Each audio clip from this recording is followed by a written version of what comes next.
பெற்றோர் இந்த தேகத்திற்கு ஜனனத்தை அளிக்கின்றனர். இந்த ஜனனத்தை மரணம் தொடர்கிறது. தாய் தந்தையரை விட கருணை மிகுந்த குரு ஜனன மரண சுழற்சி இல்லாமலே நாசம் செய்து விடுகிறார் என்று 28வது அத்தியாயத்தில் கூறப்பட்டுள்ளது. ஜனன மரண சுழற்சி என்பது இப்போதுதான் ஆரம்பித்தது என்று இல்லை. இதற்கு முன்பே நாம் பலமுறை பிறந்திருக்கிறோம், இறந்தும் இருக்கிறோம். பிறந்து இறந்து பிறப்பதையே கர்மாவின் பலனாகவும் பெற்றிருக்கிறோம். செய்த நன்மை தீமைக்கு ஏற்ப அந்தந்த குடும்பங்களில் பிறக்கிறோம். இதே பெற்றோர் அடுத்த பிறவிக்கு வந்திட வாய்ப்பு கிடையாது. ஆனால் குரு, சத்குரு, தெய்வம் இவை எத்தனை ஜென்மம் எடுத்தாலும் அத்தனையிலும் நம்மை தொடர்பவை. ஆகவே போன ஜென்ம காலத்தின் போதும் இதே சத்குரு நம்முடைய குருவாக இருந்தார் என்பதை அறியலாம். அதனால்தான் என் பக்தன், என்னுடையவன், என்னுடைய மனிதன் என்று பாபா நம்மை பார்த்து குறிப்பிடுகின்றார். பக்தன் என்பவன் பக்தி செய்பவன் என்று சுருக்கமாக சொல்லிவிடலாம். எப்படிப்பட்ட பக்தி செய்பவன் என்றும் உள்ளதல்லவா? காரணமே இல்லாமல் கடவுள் மீது பக்தி செய்ய வேண்டும். அப்படிப்பட்ட பக்தி தான் மிக உயர்ந்தது. இந்த பக்தியையும் அக்கறையோடு முயற்சி எடுத்து ஸ்ரத்தையாக செய்ய வேண்டும். நாம் இப்படிப்பட்ட பக்தி செய்தவர்களாக இருந்ததாலோ என்னவோ பாபா நம்மை தேடி இந்த ஜென்மத்திலும் நம்முடன் வந்துவிட்டார். நம்முடைய அறியாமையின் காரணமாகவும் அறிந்து கொள்ள வேண்டிய நாள் வராததாலும் இதுவரை அவரை அறியவில்லை. அதனால் நாம் மனம் போன போக்கில் வாழ்ந்தோம். பெரிய படிப்பு, அந்தஸ்து, செல்வம் போன்ற வகையறாக்களால் நான் பெரிய மனிதன் என நினைத்து கொண்டோம். ஆதலால் கோவில் சென்று வரும் வழக்கம் இருந்தும் பக்தராக நம்மால் முடியாமல் போனது. இவையெல்லாம் ஒரு நாள் நம்மை விட்டு போகப் போகிறது, அல்லது நாம் இவற்றை விட்டுவிட்டு போகப் போகிறோம்.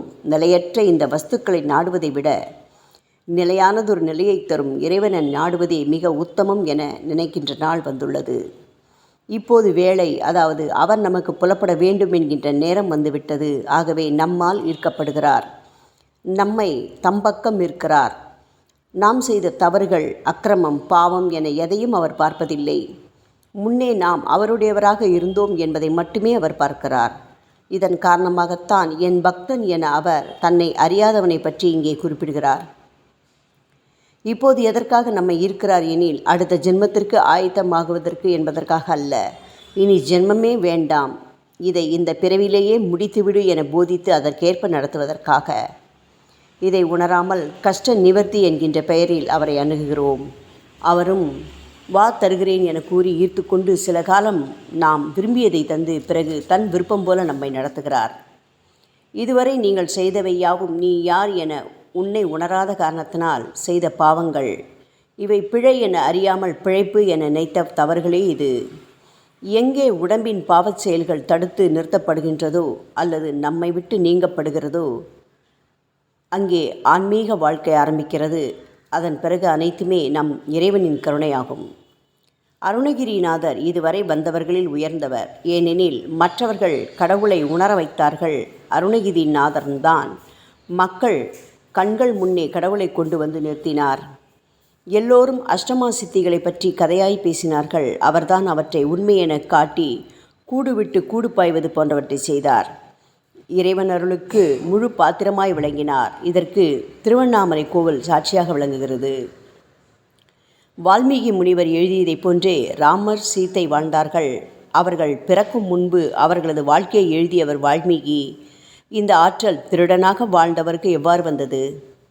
பண்டரிபுரத்து விட்டல் பகவானாகிய கிருஷ்ண பரமாத்மா விட்டலாக வந்து நிற்க காரணமே புண்டரீகன் என்பவர்.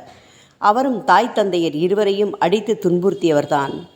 பெற்றோரை தெய்வமாக நினைத்து கவனித்து வந்தால் எவ்வளவு மேன்மை கிடைக்கும் என்று உயர்ந்தவர்களின் அனுபவத்தை வைத்து தான் அவ்வாறு நடக்க சங்கற்பம் செய்து பெற்றோரை கவனித்து கொண்டான். அவனுடைய சேவைக்கு மெச்சியே கண்ணன் அங்கே வந்து காட்சியளித்தார். இவ்வாறு நிறைய உதாரணம் கூறலாம். இந்த உடம்பின் தேவை அற்று போனதும் ஞானக்கண் திறக்கிறது. ஞான உடம்பானது வேலை செய்கிறது. எனவே உடம்பால் செய்த பாவம் இறைவனை அடைய தடையாகாது. அது ஒரு நாள் ஒழிந்து முடிவுக்கு வந்துவிடும். அவற்றின் நிலையாமையை நினைத்து நாம் முன்னமே அவற்றை நீக்கிக் கொண்டால் மனம் புனிதமாகிவிடும். இறைவனை பற்றிய ஞானம் மனதில் தோன்றும். அதன் பிறகு பழையவை கழிந்து புதிய தேகம் வலுப்பெற ஆரம்பிக்கும்.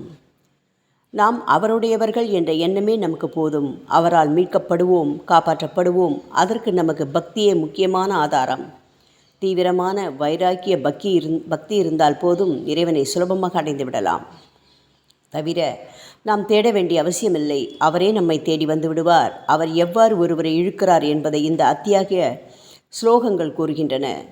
அனுக்கிரகம் செய்ய வேண்டும் என இறைவன் தீர்மானிக்கும் காலம் வந்தால் எவ்விதத்திலும் இறைவன் பக்தனை தேடி வந்து விடுவான். ஒருவரின் கனவில் தோன்றி தரிசனம் அளிப்பார். ஒருவரை திரிசூலம் வரையுமாறு சொன்னார். வேறு ஒருவரிடம் கிச்சடி வேண்டும் என கேட்டு வந்து நின்றார். ஆசிரியர் வடிவில் தோன்றி பிரம்பால் அடித்து பாடம் புகட்டினார். குடிப்பழக்கத்தில் இருந்து விடுவிக்க கனவில் வந்து பயமுறுத்தினார். சிலருக்கு கஷ்ட நிவர்த்தி, வேண்டுதலை நிறைவேற்றி தருதல் என பல வழிகளில் பாபா பக்தர்களை தம் பக்கம் இருக்கிறார். இப்போது கூட அப்பம் வைத்து அதன் மூலம் பக்தரானவர்கள் இருக்கிறார்கள். இவ்வாறு பல வழிகளில் ஒருவரை தன் பக்கம் ஈர்த்து கொள்கிறார். எனவே நீ எப்படிப்பட்டவனாக இருந்தாலும், எத்தகைய பாவ வாழ்க்கை வாழ்ந்தவனாகவே இருந்தாலும், இப்போதும் அதை தொடர்ந்து கொண்டிருந்தாலும் கூட தப்பில்லை. இனிமேல் அது தொடராமல் உன்னை தற்காத்து கொள்ள முனைந்து வைராக்கியம் கொள். இறைவனாகிய பாபா உன்னை தன் பக்தனாக ஈர்த்து கொண்டு அருள்பாலிப்பார். ஓம் சாய்ராம்.